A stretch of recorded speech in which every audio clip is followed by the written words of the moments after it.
Prepare అయ్యి వచ్చాను. Hello great Telugu people, welcome back to great info Telugu. ఈ వీడియోలో మనం కల్కి movie release trailer break down గురించి మాట్లాడుకుందాం. ఇప్పటి వరకు మనం కల్కి నుండి వచ్చిన అన్ని టీజర్స్ని ఆల్మోస్ట్ బ్రేక్ డౌన్ చేసేసాం. వాటి లింక్స్ అనే డిస్క్రిప్షన్లో పెట్టాను. ఈ వీడియో అయిపోయాక వాటిని కూడా చూసేయండి, చాలా ఇంట్రెస్టింగ్గా ఉంటాయి. ఇక బ్రేక్ డౌన్లోకి వెళ్తే, టీజర్ స్టార్టింగ్లో అశ్వత్థామ టీజర్లో చూపించిన షాట్స్ని చూపిస్తారు. శివలింగం మీద వాటర్ డ్రాప్స్ పడడం ఆగిపోవడంతో అశ్వత్థామ కల్కి అవతార్ వచ్చే సమయం అయిందని రియలైజ్ అవుతాడు. నెక్స్ట్ షాట్లో అశ్వత్థామ గ్లో అవుతున్న మనని ఆశ్చర్యంగా చూస్తుంటాడు. నేను ఇంతకుముందు బ్రేక్ డౌన్లో కూడా దీని గురించి చెప్పాను. ఎప్పటి నుండో నార్మల్గా ఉన్న మనీ సడన్గా గ్లో అవడం చూసి అశ్వత్థామ ఆశ్చర్యంగా అలా చూస్తుండొచ్చు. మేబీ రైడర్స్ నుండి తప్పించుకున్న సుమతి అశ్వత్థామ ఉన్న టెంపుల్లోకి రాగానే ఆ మనీ గ్లో అవుతూ ఉండొచ్చు. సో అందువల్లనే అశ్వత్థామ సుమతి కడుపులో కల్కి అవతారం అని భావిస్తుండొచ్చు. అండ్ మహాభారత టైంలో తాను చేసిన పనికి రిడెంప్షన్ లాగా సుమతికి హెల్ప్ చేస్తూ ఉండొచ్చు. ఈ రెండు థియరీస్లో ఒకటి లేదా రెండు కరెక్ట్ అవ్వచ్చు, లేదా అవ్వకుండా కూడా పోవచ్చు. ఎందుకంటే ఇవి జస్ట్ నా పర్సనల్ థియరీస్ మాత్రమే. ఇక నెక్స్ట్ షాట్లో శంబాలని చూపిస్తారు. ఇక్కడ విలేజ్ మొత్తం ఒక పెద్ద చెట్టు ఉంటుంది అండ్ అది కూడా మొత్తం ఎండిపోయి ఉంటుంది. అలాగే ఈ చెట్టు దగ్గరికి రావడానికి ఒక పెద్ద బ్రిడ్జ్ లాంటిది కన్స్ట్రక్ట్ చేశారు. మేబీ ఇక్కడ ప్రజలందరూ ఈ చెట్టుని చాలా పవిత్రంగా చూస్తూ ఉండొచ్చు.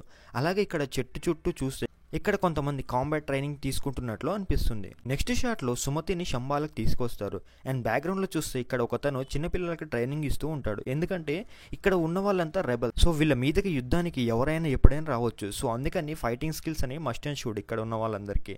అండ్ నెక్స్ట్ షాట్లో శంబాలలో వర్షం పడుతుంది. అందరూ సుమతి తన కడుపులో ఉన్న బిడ్డ రావడం వలన వర్షం పడుతుంది అనుకుంటారు. ఎందుకంటే పురాణాలలో కల్కి అవతారం జన్మించేటప్పుడు ఫుల్గా రెయిన్స్ పడి ఎండిపోయిన ల్యాండ్స్ అన్ని పచ్చగా మారిపోతాయి. కానీ నాకు మాత్రం ఎందుకో సుమతిని బౌంటీ కోసం వెతుకుతూ శంబాలకి భైరవ రావడం వల్ల ఇక్కడ వర్షం పడుతుందేమో అనిపిస్తుంది. It's just my theory, don't take it serious.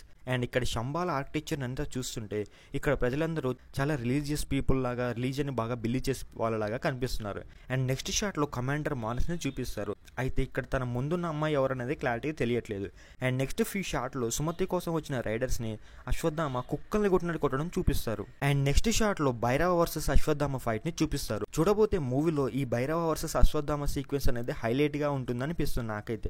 చూడాలి మరి ఏమవుతుంది అనేది. నెక్స్ట్ షాట్లో సుమతి, రాయ, రెబల్ లీడర్ అయిన ఈ గుండు తాత వీళ్ళందరూ వెహికల్ లోపల ఉంటారు.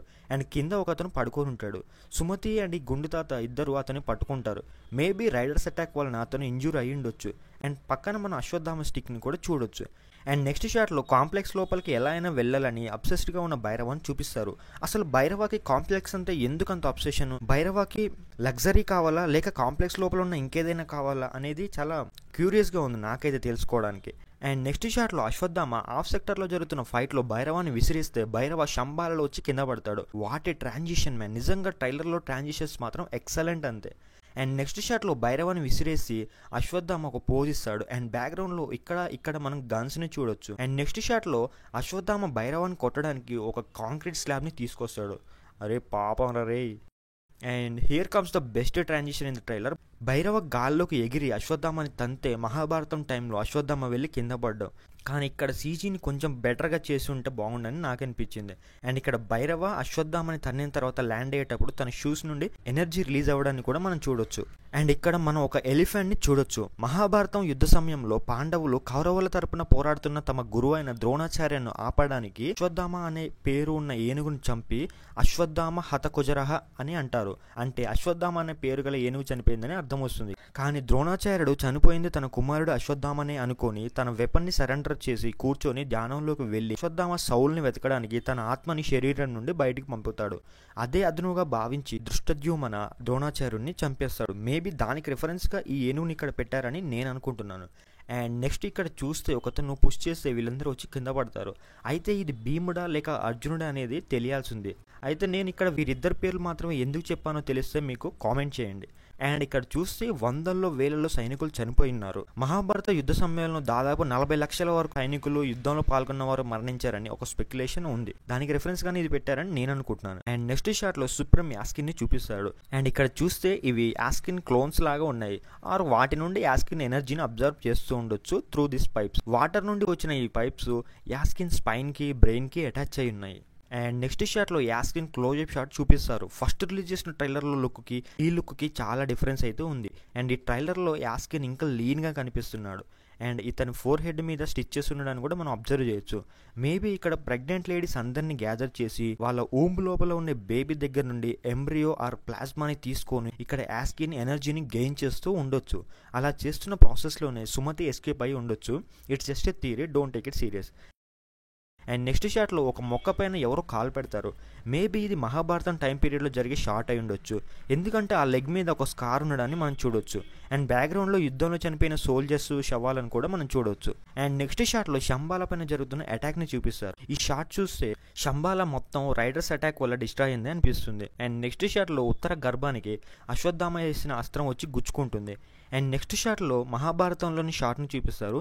ఇక్కడ ఒక పెద్ద గదని కూడా మనం చూడొచ్చు. అండ్ నెక్స్ట్ షాట్లో మోకాలపైన కూర్చున్న అశ్వత్థామని చూడొచ్చు. ఇక్కడ ఈ షాట్ ప్రీవియస్గా రిలీజ్ చేసిన టీజర్ కంటే ఇప్పుడు ఇంకా బెటర్గా ఉండడాన్ని మనం చూడొచ్చు. గుడ్ డిసిషన్ అని చెప్పాలి ఇలా చేయడం. అండ్ నెక్స్ట్ షాట్లో మళ్ళీ శంబాలలో రైడర్స్ వర్సెస్ రెబల్స్ ఫైట్ని చూడొచ్చు.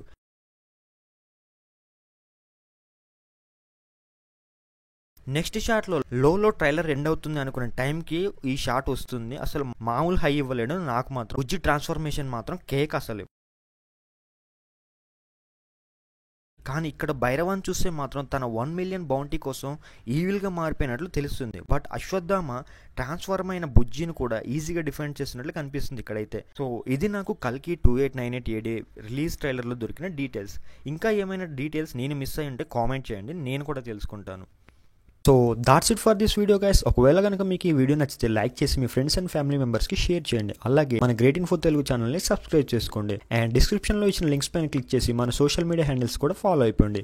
And thanks for watching this video. This is Srinath Palvai. మళ్ళీ ఇంకో వీడియోతో మీ ముందుకు వస్తాను. అంతవరకు స్టే సేఫ్. Signing off.